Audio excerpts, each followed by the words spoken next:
The joint is actually very bright in this one. That's cool. This little light of mine. Interesting What's interesting? that you sang that song. Why? That was my Uncle Kevin's favorite song to sing for Christmas carols when we would go to church. I sing this little lady. Oh my God, you're giving me goosebumps. All right.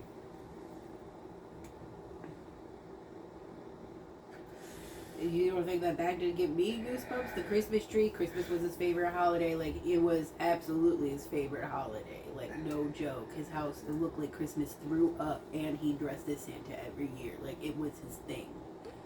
Nobody could take Christmas from him. He had a Christmas party every single year. That was his forte. And when we would go to church, we had a whole thing. We would go to church, and then we sang, like, the things, and that was his favorite song to sing. Out of all the, like, 12 songs we sang. He loved that because all the lights in the church would go off, and we'd all light a candle, and that and Silent Night. God. I don't even want to tell you what I'm being told. So, Tell me. all right, let's go. So, first thing I'm being told to tell you is you and your sister, of the two of you, you are the bigger man. You are the one that always fixes the issues and all this jazz. He's saying that you need to make some sort of amends, not for any other reason, but for your grandmother's sake. Why?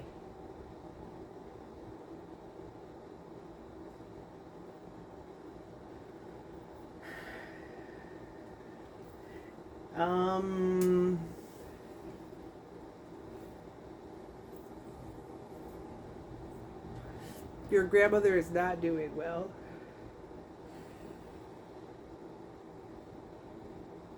Your dad is also apparently not doing well. My dad. I don't know in what demeanor, or what way your dad's He's not probably super doing well. depressed. He's probably going to try to commit suicide And again. Ayana is also not doing well. And he says that these are three people's lives that you need to reach out to. And I can't reach out to Ayana. My sister will never allow it, and he knows that. He knows Samantha's a cunt. That's what he's trying to say to you. You need to make amends.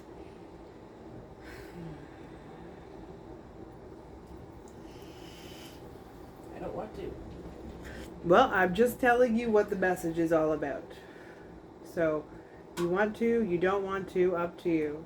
But that's what I'm being told to tell you. Why can't she say something to me? Because she's a child, and she always has been. She doesn't know how to handle her emotions. She doesn't understand the concept. And you're not doing it for her, you're doing it for the rest of them.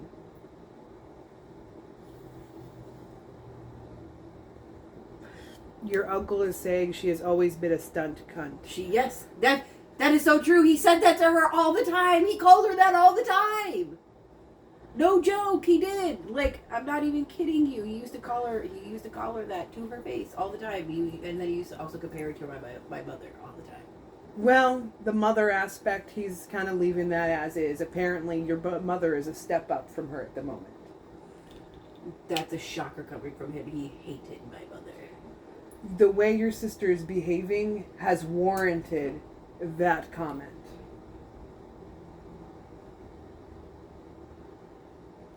For sure. Well, he have to realize that Samantha is acting exactly how my mother did at that age. My mother is now getting older and realizing that the petty shit, like, starting to realize the petty shit ain't worth it. Because people are dropping dead left, right, and center. Unlike my sister, she's still young. Your mother is going to take your side in this whole situation, and I have no idea what the fuck that means. Right. I don't know.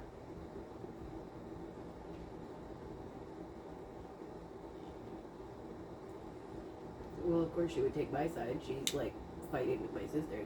Been for the last like 10 years, so she would never take my sister's side one way or another.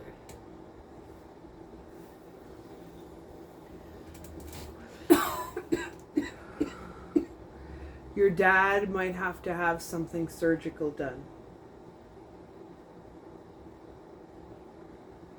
There might be a problem.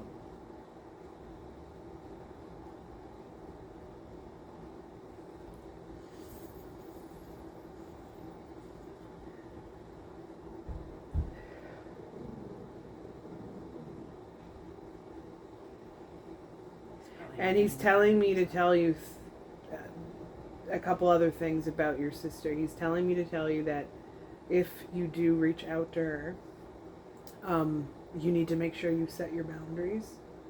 And that's that. That's it. You just got to do it. He says that she may not like them and she may be bitchy about them, but you need to set your boundaries. Guessing he's talking about my gender. Your gender and the other situation that she's very upset about, which is fakery. Still.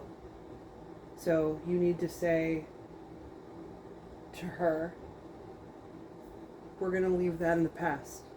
I don't want to deal with it anymore. I definitely would say something like that to her, like, we're leaving, like, I don't want to talk about this situation anymore. I've apologized 1,000 times for it. I'm not going to continue to keep apologizing for the rest of my life for it. I'm not.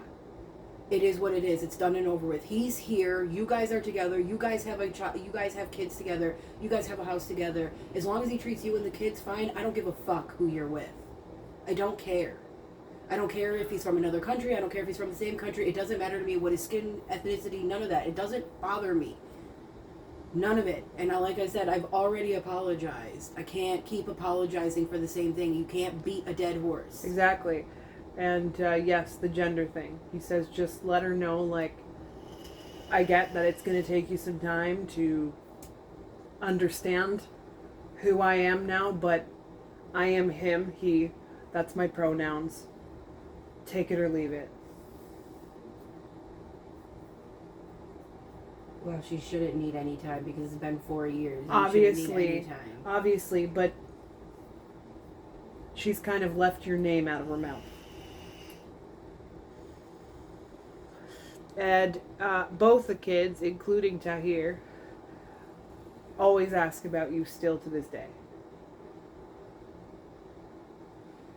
Well, I knew Ayana would. I mean, I've been in her life forever. A lot longer than Tahir's had me around, because when Tahir was born, I was already married to Jen and in my own thing. He didn't really get to see me that much. I mean, he was at my house when he was born because my sister worked, but as he got older, no. So what I'm being told about what Ayana needs is that she just needs that outlet. That's all that she needs. So an extended branch, an olive branch, so she knows that she can come to you if needed. From what I'm seeing, she may have a phone now, or gonna be getting a phone here soon. Let's see, she's 2000. How old would she be? She was born in 2009. It's 2022. She's like 12? Mm-hmm. Yeah, she probably will be getting a phone probably for this Christmas. So, and you don't necessarily have to have your sister involved.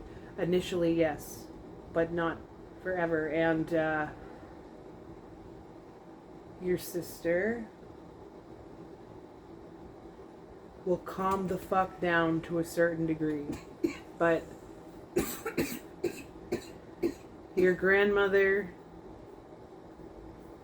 your dad, and Ayana.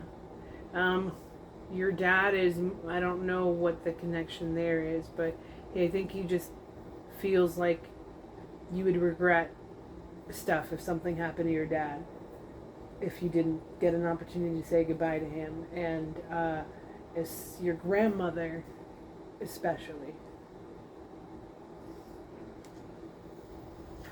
She worries about you a lot. She knows you're not dead, but she's worried that you'll become dead. And your uncle's happy, by the way. It's like gay fairyland up there. And he gets to have the body that he wants.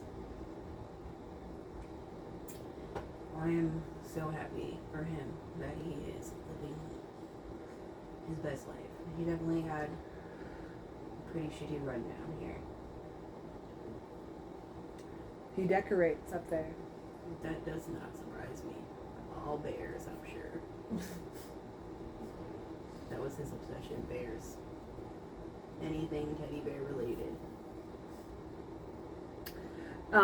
Right now it's not bears, it's apparently candy canes. But bears probably on the other end of things. But yeah, right now it's all Christmas related at the moment. Oh yeah, he had Christmas related bear stuff too. He had animatronic bears, Santa, Mrs. Santa, and That's cute. Mrs. Claus and Mr. Claus, Santa, bears, and everything bear. He had other stuff too, candy canes, everything Christmas related. He's showing me like from what I'm seeing, it's an edible gingerbread house, and it's like a real house, but it's like a gingerbread house. That's what he always. And there's a disco ball inside, and everybody's in costumes and like skimpy little clothes, so like wings and little silver shorts. I didn't, unfortunately, get to experience my uncle too much on that side. Like, I think he was embarrassed of who he was. Like, he had to be. When he was here, like, he wasn't afraid to say that he was gay, and like my dad's side of the family and everything was completely okay with him being gay and whatever. But like, I don't think, he always just dressed in like plain sweaters and like, like jeans and stuff. Like, he never probably dressed the way he wanted to down here because he had to fit the norms down here. So I never got to really see, but when we would go have like Christmas parties and stuff, my Uncle Carl and Gary, it's like they all did drag together, would bring out all the photos, and my Uncle Kevin would bring out his photos, and I've never seen them so happy as they were when they were in drag. And that's kind of what he's living his best life doing. Nobody cares about anything up there. You're free to who you get to be. There's more. But this isn't from your uncle, so I just want you to bear with me here. Your grandfather is also here. And he just popped in a few moments ago. As you were speaking about your uncle, he kind of came in here. And so he wanted me to reach out to you like this, put my hand on you, and say, like,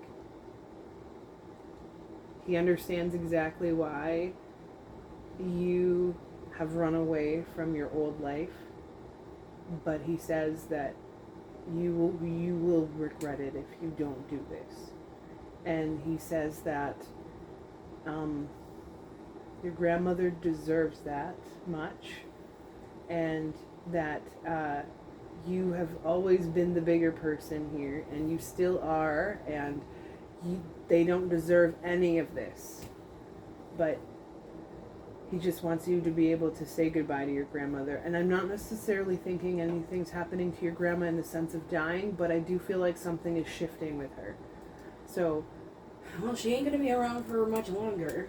I mean, she's in her late 70s, going into her 80s. She has a brain aneurysm they're not allowed to operate on anymore. So if she gets stressed out or anything and it gets any bigger, she could drop dead at any moment. My father, I have no idea what's going on with him, but I mean, he's always had a lot of issues. I mean, he got into a serious skiing accident when I was younger, and he can't really move his arm right and his leg, and ever since, like, Lynette was his fiance, and she was getting him on track with his health, and he was getting much better and healthier and everything, and then when they split up, he kind of just probably went downhill.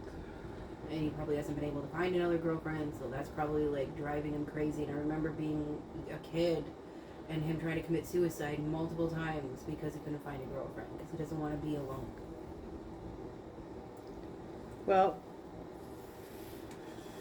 he wants you to know that, and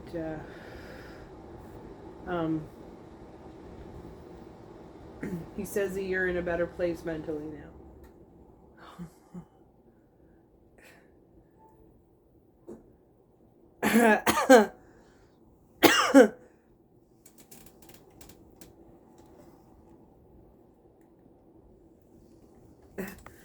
That you're in a much better place mentally now.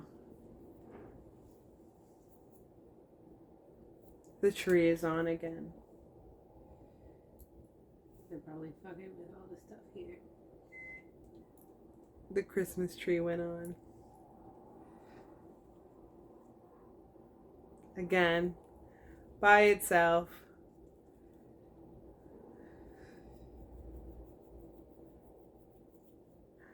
Yeah. Anyways, that's your message.